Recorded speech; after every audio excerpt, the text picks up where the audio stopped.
क्या आपको भी हॉरर स्टोरी सुनना पसंद है? तो दिल थाम के बैठिए। Welcome to everyone. आप लोग एकदम सही जगह पर आए हैं। कैसे हैं आप लोग? आशा करता हूँ सब ठीक ही होंगे। स्वागत है आप सभी का मेरे और आपके चैनल ट्रू पैरानॉर्मल पे। यहाँ पे आप सबको मिलेगा आपके मनपसंद हॉरर डोज। मैं हूँ आपका होस्ट ठाकुर साहब। यहाँ पर कहानी नहीं, घटनाएं सुनाई जाती है। तो सुनते रहिए और डरते रहिए। तो कृपया जो जहाँ पर भी है, हो सके तो थोड़ा शांति से बैठ जाइए और अपने हेडफोन को अपने कानों पे लगा लीजिए। तो चलिए कहानी में आगे बढ़ते हैं और सुनते हैं पूरे कहानी को। स्वागत है आप सभी का फ्लैट नंबर 313 की पार्ट नंबर 2 में। तो पिछले भाग में आप सुने थे कि कैसे सनाया बाथरूम के पास बेहोश पड़ी थी। उसके बाद क्या होता है उसके साथ, उसके बाद क्या वो लोग उधर रह पाते हैं या चले जाते हैं उधर से, क्या होता है उनके साथ, जानने के लिए सुने पूरे कहानी को। सनाया बाथरूम के पास बेहोश पड़ी थी। उसके सिर से खून भी निकल रहा था। वैभव की चीख सुनकर आस पड़ोस वाले लोग भी आ जाते हैं। सनाया को हॉस्पिटल ले जाया गया। वैभव ने डॉक्टर से पूछा, क्या हुआ डॉक्टर, अब सब ठीक है ना? डॉक्टर ने बोला, हाँ अब सब ठीक है, कमज़ोरी या स्ट्रेस की वजह से चक्कर आ गया होगा और सिर किसी भारी चीज़ से टकराया, इसीलिए खून निकल रहा था। लेकिन अब सब ठीक है, उन्हें थोड़ी देर में होश आ जाएगा। पर एक बात समझ में नहीं आया। वैभव ने पूछा, क्यों, क्या हुआ डॉक्टर? डॉक्टर ने बोला, सनाया के दोनों हाथों पे जलने के निशान थे। वो कहाँ से आया? कुछ हुआ था क्या? आज सुबह तक तो सब कुछ ठीक ही था, वैभव ने बताया। ठीक है मैं चलता हूँ, ऐसा बोलकर डॉक्टर रूम से बाहर चला जाता है। वैभव सनाया के पास जाकर बैठता है। उसने देखा सनाया के हाथों पे जलने के निशान थे, वो भी ऐसे वैसे नहीं, मानो किसी ने जलते हुए हाथ से उसका हाथ पकड़ा हो। वैभव घबरा जाता है। उसे सनाया की हर बातें याद आती है। जली हुई औरत का दिखना, वो गंध, ये कोई दिमाग का वहम नहीं, ज़रूर कुछ गड़बड़ है। जब से हम इस घर में रहने आए हैं तब से ये सब हो रहा है। कहीं सच में कोई भूत प्रेत, जो भी हो, मैं इसका पता लगा के रहूँगा। वैभव सनाया की ओर देखते हुए सोचता है। तभी सनाया को होश आने लगता है। सनाया, कैसा लग रहा है अभी, और क्या हुआ था तुम्हें? वैभव ने सनाया का हाथ पकड़ते हुए कहा। सनाया रोने लगती है। वो औरत मार डालेगी मुझे, प्लीज़ मुझे बचा लो वैभव, सनाया ने रोते हुए कहा।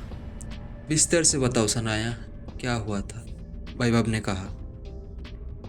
सनाया ने रात की सारी बातें बता दी। और जब सुबह तुम ऑफिस के लिए निकले थे और मैं नहाने जा रही थी, तभी मुझे लगा कि मेरे हाथों पे कुछ जल रहा है। देखा तो मेरे हाथों की चमड़ी में से धुआं निकल रहा था। मैं बहुत डर गई थी वैभव। जैसे ही मेरी नज़र आईने पे पड़ी, मैंने खुद को पूरा जला हुआ पाया और अचानक पूरे घर में किसी औरत की ज़ोर ज़ोर से हंसने की आवाज़ आने लगी। आवाज़ इतनी ज़ोर से और इतनी डरावनी थी कि मैं वहीं बेहोश हो गई।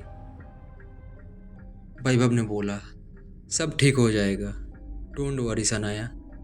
दूसरे दिन दोनों घर वापस आ जाते हैं।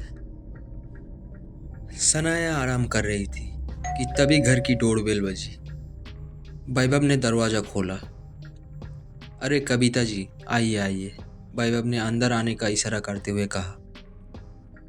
कविता वैभव और सनाया की पड़ोसन थी, जो फ्लैट नंबर 312 में रहती थी। कविता जी ने पूछा, कैसी है सभी सनाया की तबीयत, ठीक तो है ना? वैभव ने बोला, अभी तो वो आराम कर रही है।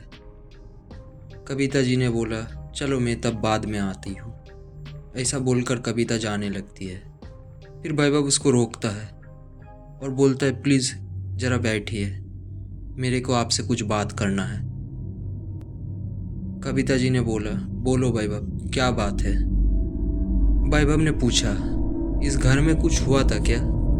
कविता जी, मतलब मैंने कुछ समझा नहीं। वैभव ने बोला, जब से हम यहाँ आए हैं तब से सनाया को एक औरत दिखती है, आधी जली हुई। पहले मुझे लगा ये सब उसका वहम है, पर अब लगता है शायद सनाया सच बोल रही है, वैभव ने कहा। ये सब सुनकर कविता के मुंह से एक ही शब्द निकला, सरला। फिर वैभव पूछा, सरला? कौन सरला?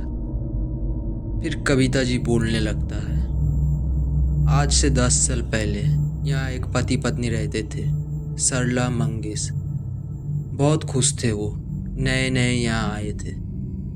सरला ने मानो इस घर को स्वर्ग बना दिया था। उसकी एक बेटी थी पिंकी। सब कुछ ठीक चल रहा था, तभी पिंकी की तबीयत बिगड़ने लगी। 2 महीने के बाद अचानक से पिंकी की मौत हो गई। उसके बाद सरला और मंगेश पे मानो दुखों का पहाड़ टूट पड़ा। किस्मत ने मानो उन लोगों की पूरी जिंदगी की खुशी छीन ली थी। सरला बेटी के काम में पागल सी हो गई थी और मंगेश को दारू की लत लग गई थी। एक दिन अचानक उनके घर से सरला की चीखने की आवाज़ आने लगी। सब इकट्ठा हो गए। दरवाज़ा अंदर से बंद था। हमने दरवाज़ा तोड़ा तो सरला जल रही थी। शायद बेटी के गम में उसने खुद को आग लगा दी थी। हमने किसी तरह आग बुझाई, पर तब तक सरला की शरीर आधी जल चुकी थी। उसे लेकर हॉस्पिटल पहुंचते उससे पहले उसने दम तोड़ दिया। और मंगेश, वो कहाँ है? वैभव ने पूछा। कविता जी ने बोला, वो उस रात से ही लापता है। सरला के अंतिम संस्कार में भी नहीं आया। पुलिस ने बहुत ढूंढा पर कहीं नहीं मिला। वैभव ने पूछा, फिर क्या हुआ? फिर ये घर मिस्टर एंड मिसेस तिवारी ने खरीद लिया, पर रोज के झगड़े की वजह से उस औरत ने जहर पीकर आत्महत्या कर ली और वो आदमी फिर अमेरिका चला गया और फिर तुम लोगों ने ये फ्लैट उनसे खरीद लिया।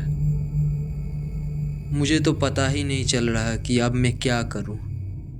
हम इस घर को छोड़ भी नहीं सकते क्योंकि लाखों का लोन लेकर हमने ये घर लिया है। वैभव ने हताश होकर कहा, तुम एक काम क्यों नहीं करते? सनाया को थोड़े दिन उसकी माँ के पास भेज दो, जिससे उसका मूड भी अच्छा हो जाएगा। तब तक हम सोचते हैं कि आगे क्या करना है। वैसे भी वो औरत सिर्फ सनाया को दिखाई देती है। फिर वैभव ने बोला, हाँ ये ठीक रहेगा, मैं आज ही उससे बात करता हूँ और उसे भेज देता हूँ। जैसे तैसे करके वैभव ने सनाया को मना लिया और सनाया को 1 हफ्ते के लिए उसकी माँ के घर भेज दिया। वैभव ने ये बात रवि को बताई। रवि ने हंसते हुए कहा, चलो मैं आज रात तुम्हारे घर ही रुकता हूँ, देखता हूँ कौन सी औरत तुम्हें तंग करती है। वैभव ने भी हाँ में सर हिलाया। Flat number 313। रवि ने घर के अंदर आते हुए कहा। दोनों इधर उधर की बातें कर रहे थे, तभी किचन से कुछ आवाज़ आई। दोनों ने एक दूसरे को देखा, फिर दोनों किचन में गए, पर वहाँ कोई नहीं था। चूहा होगा शायद। सोचो मत, चलो सो जाते हैं, बहुत नींद आ रही है, रवि ने किचन से बाहर आते हुए कहा। रात के 2 बजे वैभव को कुछ आवाज़ सुनाई देती है। वो उठ के बाहर हॉल में जाता है। वहाँ डाइनिंग टेबल पर रवि बैठा था। रवि, तुम इतनी रात को क्या खा रहे हो? वैभव ने रवि से पूछा। कोई जवाब नहीं मिलने पर वो उसके पास गया और देखते ही 2 कदम पीछे चला गया। रवि के एक हाथ में कांच का टुकड़ा और दूसरे हाथ में चाकू था। वो कांच खा रहा था और चाकू से अपने हाथों को चीर रहा था और वही खून मानो आम चूस रहा हो वैसे अपने हाथ को चूस रहा था। वैभव का दिमाग काम करना बंद कर चुका था। उसे समझ नहीं आ रहा था कि वो क्या करे। तभी एक ठंडे हवा के झोंके ने उसे हिला के रख दिया। उसने पीछे देखा, कोई नहीं था। वो डर गया। जैसे ही उसकी नज़र रवि पे पड़ी, वो भौचक्का सा हो गया। वो औरत रवि के कंधों पर बैठी थी। उसकी पीली पीली आंखें गुस्से से रवि को ही देख रही थी। वो गंध उसे भी आ रही थी जिसकी बात सनाया रोज करती थी। वैभव ने अपनी आंखें बंद कर दी और भगवान का नाम लेने लगा। थोड़ी देर बाद जब उसने आंखें खोली तो रवि जमीन पे पड़ा था और उसके मुंह और हाथों से खून निकल रहा था। वैभव ने एम्बुलेंस को कॉल किया। डॉक्टर भी देख के हैरान थे और थोड़ी देर बाद डॉक्टर ने रवि को मृत घोषित कर दिया। वैभव ये खबर सुनकर माथे पे हाथ रखकर नीचे बैठ गया और जोर जोर से रोने लगा। उसने अपना खास दोस्त खो दिया था। जैसे ही रवि के बारे में सनाया को पता चला वो तुरंत वैभव के पास आ गई। दूसरे दिन सुबह कविता उन लोगों के घर आई। अरे आइए कविता जी, सनाया ने अंदर आने का इशारा करते हुए कहा। वैभव के दोस्त के साथ जो हुआ वो देखते हुए मुझे तो ऐसा लग रहा है कि तुम लोगों को यहाँ से कहीं दूर चले जाना चाहिए। हम ऐसे नहीं जा सकते कविता जी, हमने बहुत बड़ी रकम का लोन ले रखा है। वैभव बेडरूम से बाहर आते हुए बोला। पता नहीं ये सब कब तक चलेगा, सनाया ने मायूस होते हुए कहा। कविता जी ने बोला, सुनो, मेरे ध्यान में एक तांत्रिक बाबा है, भैरव नाम है उनका। काला जादू भूत प्रेत को बस में करता है वो। ये सब उनके मानो दाएं हाथ का खेल है। तुम दोनों जाकर एक बार उनसे मिलो, शायद वो तुम्हारी कोई हेल्प कर सकता है। भीम घाट के पास उसका घर है। वैभव ने बोला, ठीक है, आज शाम को ही हम दोनों वहाँ जाएंगे, शुक्रिया। शाम को वो दोनों भीमघाट पहुँच गए। एक छोटा सा घर, एक रूम और एक किचन, एक काली माता की मूर्ति जिसके पास धूप जल रही थी, जिसका धुआं पूरे घर में फैला हुआ था। उस धुएं को चीरते हुए एक आदमी बाहर आया। किसको मिलना है? वो आदमी ने पूछा। वैभव ने कहा, जी हमें वो तांत्रिक बाबा से मिलना है। जी कहिए, मैं ही हूँ भैरव। दोनों थोड़े चौंक गए। फिर भैरव ने कहा, हर तांत्रिक काला कुर्ता, गले में मालाएं और हाथ में ढेर सारी अंगूठियां नहीं पहनता मिस्टर। फिर दोनों ने वक्त न गवा के सारी बातें बता दी। भैरव कुछ सोचने लगा। थोड़ा सोचने के बाद बोला, कल अमावस्या है, कल उसकी ताकत 2 गुनी हो जाएगी। हो सकते हो तुम लोगों पर हमला भी कर दे। हमें जो करना है कल ही करना पड़ेगा। मुझे आपके घर में उसकी मुक्ति के लिए यज्ञ करना पड़ेगा, वो भी रात को। कल मैं रात को 11 बजे आ जाऊंगा। भैरव ने 4 नींबू लिए जो मूर्ति के पास में रखा था। उसमें सिंदूर लगा हुआ था। भैरव ने वो 4 नींबू वैभव को देते हुए कहा, इन नींबुओं को चारों दिशाओं में रख देना और एक बार रखने के बाद इसे वहाँ से हटाना नहीं। वैभव ने हाँ में सार हिलाया और वो दोनों वहाँ से चले गए। घर पहुँचते ही उन्होंने देखा कविता जी के घर के पास भीड़ जमा थी। दोनों वहाँ पहुँचे और देखते ही स्तब्ध हो गए। कविता जी की लाश पंखे से लटकी हुई थी। उसके शरीर पर कुछ कुछ जगह जलने के निशान भी थी।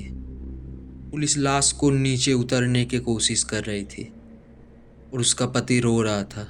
दोनों ये देखकर हैरान हो गए थे। उन्हें यकीन हो गया था कि तांत्रिक की बात कविता जी ने बताई, उसी का बदला लिया सरला ने। दोनों को घर पे जाने से डर लग रहा था। अभी तो आज की रात और कल का पूरा दिन उन लोगों को बिताना था उसी घर में। वैभव ने चारों दिशा में नींबू रख दिया। पूरी रात और दूसरे दिन भी कुछ नहीं हुआ, शायद नींबू के वजह से। रात को 11 बजे भैरव आ गया। रूम के सारे फर्नीचर हटा दिया गए थे। भैरव ने अपने माथे पे विभूति लगा रखी थी। हाथ में 2 बड़ी अंगूठियाँ और गले में काली माँ का लॉकेट। भैरव ने लाल सिंदूर से एक बड़ी गोल आकृति बनाई जिसके बीचों बीच गेहूं का ढेर किया, फिर चावल और वैसे ही सारी सामग्री रख दी। बीच में यज्ञ कुंड रख दिया। भैरव ने दोनों को उस सर्कल में आने के लिए कहा। कुछ भी हो जाए इस सर्कल के बाहर मत निकलना, वरना मौत का तांडव होगा। वो किसी को नहीं छोड़ेगी, वो इस सर्कल में नहीं आ पाएगी। यज्ञ शुरू हुआ।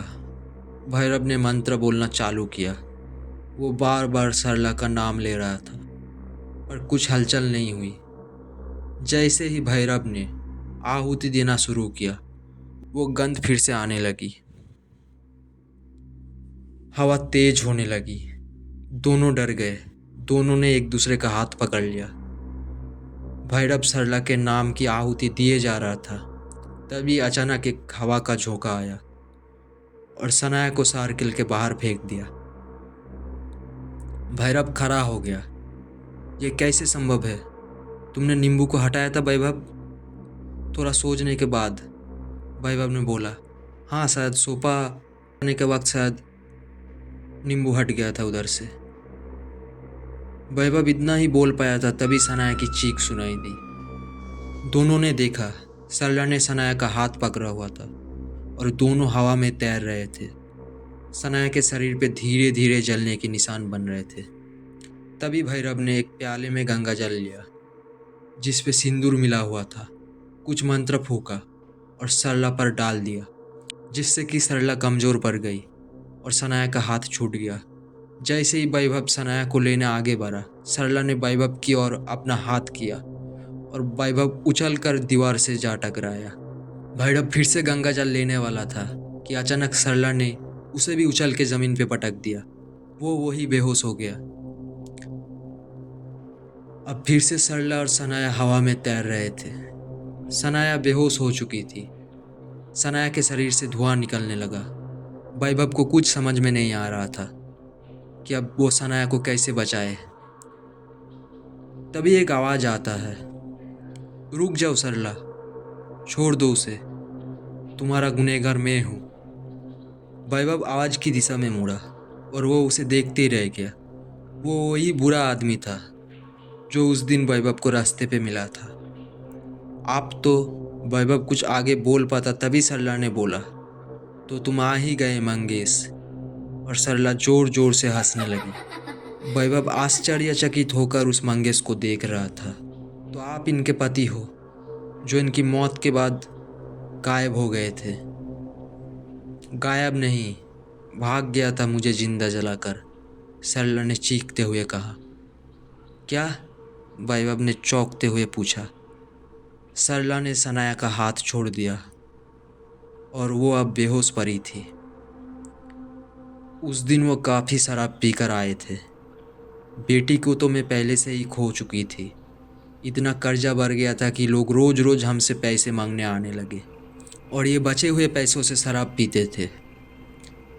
बात तब आगे बढ़ गई जब शराब के नशे में ये मुझे मारने लगे। उस दिन भी ये मुझे मार रही थी।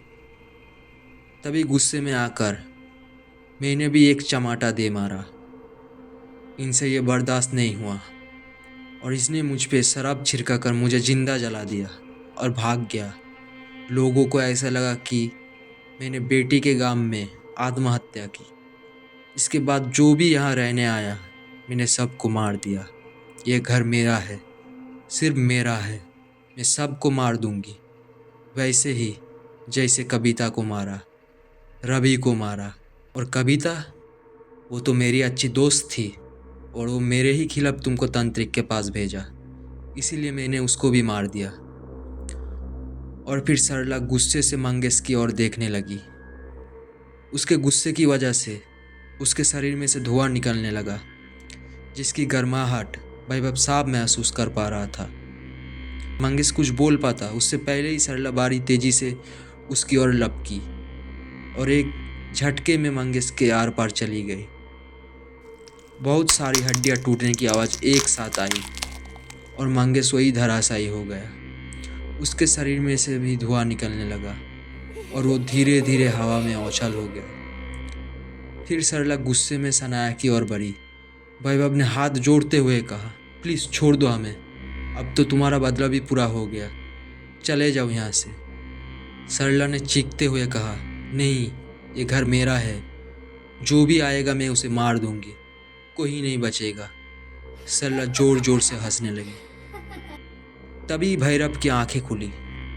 उसने गंगा जल वाला प्याला लिया, उसमें मंत्र फूंका और पूरे का पूरा प्याला सरला पर डाल दिया। अब हंसने की गूंज चीख में बदल गया। एक तेज प्रकाश निकला, इतना तेज कि दोनों की आंखें बंद हो गई। थोड़ी देर बाद सब शांत हो गया। दोनों ने आंखें खोली। सरला चली गई थी, उसे मुक्ति मिल गई। भैरव ने काली माँ का लॉकेट को चूमते हुए कहा, चलो, अब कोई चिंता का बात नहीं है। वो चली गई है। सनाया को भी होश आ गया। उसके शरीर पे जो जलने का निशान था वो भी धीरे धीरे गायब हो गया। सब ठीक हो गया। अब ये घर सिर्फ हमारा है, वैभव ने सनाया को गले लगाते हुए कहा। कविता जी, रवि और जितने भी लोगों को सरला ने मारा, उन सभी की आत्मा की शांति के लिए दोनों ने बड़ा यज्ञ करवाया। कुछ साल बाद दोनों को एक बेटी हुई, जिसका नाम उन्होंने सरला रखा था। हेलो दोस्तों, तो कैसी लगी आपको यह कहानी? आशा करता हूँ सबको अच्छा ही लगा होगा। मेरे से कुछ गलती हो गया हो तो प्लीज़ कमेंट सेक्शन में बता देना। और अभी तक आपने चैनल को सब्सक्राइब नहीं किया हो तो प्लीज़ चैनल को सब्सक्राइब करके बेल आइकन के ऊपर प्रेस करके उसको ऑल में सेट कर दीजिए, ताकि जब भी चैनल में कोई नया वीडियो आए तो सबसे पहले आपके पास नोटिफिकेशन पहुंच जाए। मिलते हैं अगले कहानी में। तब तक के लिए tata, bye bye and take care.